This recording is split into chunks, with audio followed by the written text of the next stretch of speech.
भारत ने मार्च महीने के आखिर में tri nation international football tournament जीता, वो भी मणिपुर में जीता। फुटबॉल में यह भारत के लिए एक बड़ी उपलब्धि मानी गई। अब इस उपलब्धि का फायदा भी दिखने लगा है।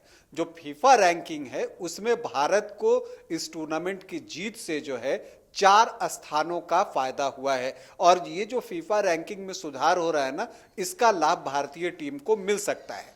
वो कैसे मिल सकता है और फीफा रैंकिंग में भारतीय टीम सुधार के बाद कहां तक आकर पहुंच गई है, इस पर आज बातचीत करूंगा। पहले बता दूं कि आप देख रहे हैं न्यूज बाइस्कोप और मैं हूं राकेश रंजन। भारत ने हाल ही में संपन्न tri nation international football tournament जीता, जो कि राउंड रॉबिन लीग आधार पर खेला गया था। म्यांमार और किर्गिज रिपब्लिक की टीम को भारत ने पराजित किया था। तो देखिए, जब आप कोई फीफा विंडो में अगर कोई मुकाबला खेला जाता है ना, तो उसकी जीत हार का आपके अंकों पर फर्क पड़ता है। जो फीफा जो पॉइंट्स देता है उस पर फर्क पड़ता है। और अगर आप जीतते हैं तो आपको अंक मिलते हैं, हारते हैं तो आप अंक लूज करते हैं। और इसके अलावा जो एक महत्वपूर्ण बात है कि आप किस अपोनेंट के साथ जीत रहे हैं, इस पर भी बहुत बातें निर्भर करती हैं। तो जैसे भारत ने म्यांमार को पराजित किया, तो म्यांमार जो है वो फीफा रैंकिंग में भारत से नीचे की टीम थी।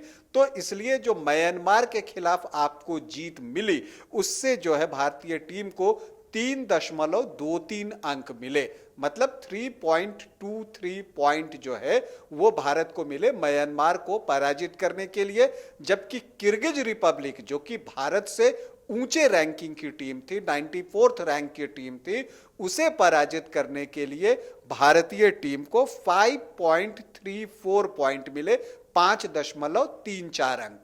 तो इसलिए आप समझ सकते हैं कि दोनों जीत के लिए अलग अलग अंक मिले हैं। और वो क्यों मिले हैं ये मैंने आपको बता दिया। इसके अलावा जब आप होम सॉइल पर जीतते हैं तो उस हिसाब से पॉइंट मिलते हैं, बाहर आप खेलते हैं तो आपको उस हिसाब से अंक मिलते हैं। अगर ये मुकाबला मणिपुर में ना होके किसी विदेश में अगर होता, कहीं बाहर खेला गया होता, तो भारत को इस जीत पर और भी अंक मिल सकते थे। खैर, जो मिले हैं उस पर बात करूंगा। तो 3.23 म्यांमार के खिलाफ और 5.34 किर्गिज रिपब्लिक के खिलाफ जीत की वजह से मिले।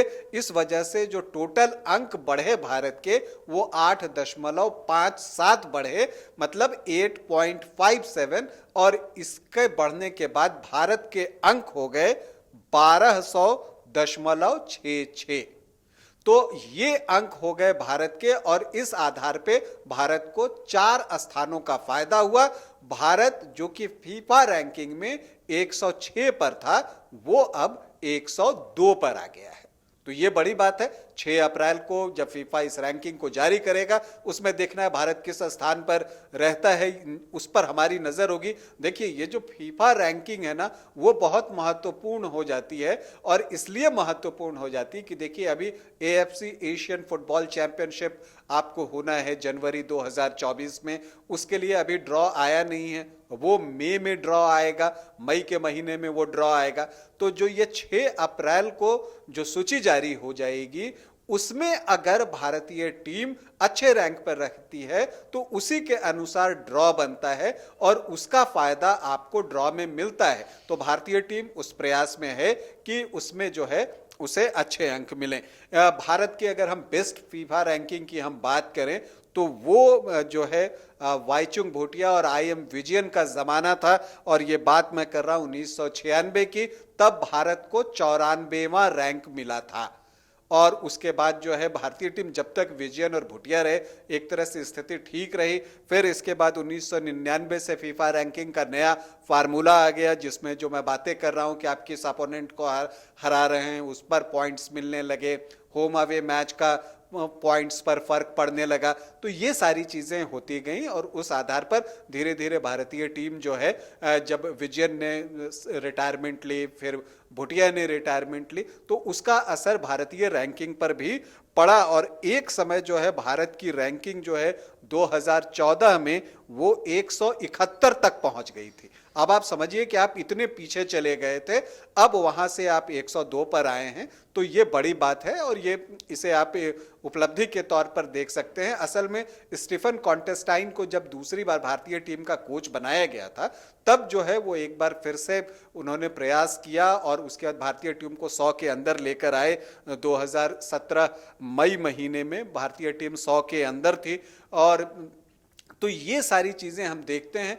अब जो है कोच बदल गए हैं, इगोर स्टिमैक भारतीय टीम के कोच हैं और मुझे लगता है कि स्टिमैक टीम को लेकर आगे बढ़ रहे हैं। उनके सामने जो कॉन्टेस्टाइन ने जो एक लाइन खींची है उसे पार करना है और ये चुनौती है। और जो सबसे बड़ी चुनौती उनके सामने आने जा रही है वो AFC एशियन कप ही होगा।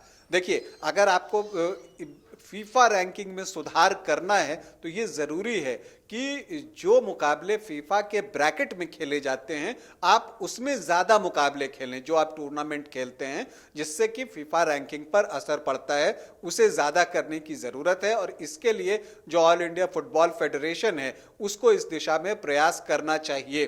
तो ये एक अब अच्छी टीम बनती हुई दिख रही है सुनील छेत्री के नेतृत्व में। अब जो है अच्छे अच्छे खिलाड़ी आ रहे हैं। जिस तरह से ये टूर्नामेंट अभी जो हाल ही में संपन्न हुआ उसमें म्यांमार के खिलाफ जो अनिरुद्ध थापा ने गोल किया और इसके अलावा सुनील छेत्री और संदेश झिंगन का गोल आया।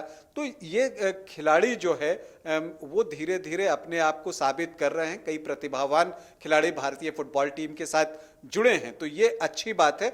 और मुझे लगता है कि इगोर स्टिमैक अगर इस टीम को एक साथ लेकर चलते हैं, चूंकि देखिए इस टूर्नामेंट में भी जो भारतीय कोच ने क्या किया कि उन्होंने ज़्यादा से ज़्यादा खिलाड़ियों को अवसर दिया ताकि उन्हें इंटरनेशनल एक्सपोजर मिल सके। तो कुछ वो अपनी रणनीति पर काम कर रहे हैं और अगर इसी तरह से बढ़ता रहा तो ख्वाहिशें बहुत हैं। जो भारतीय खेल प्रशंसक हैं सभी चाहते हैं, जो अल्टीमेट ख्वाहिश है अभी के वक्त में वो यही है कि हम भारतीय टीम को विश्व कप फुटबॉल टूर्नामेंट में खेलते हुए देखना चाहते हैं। और तब जबकि विश्व कप में खेलने वाली टीमों की संख्या जो है वो बढ़ा दी गई है, अब 48 कर दी गई है। और देखिए भारत 102 के आसपास पहुंच गया है।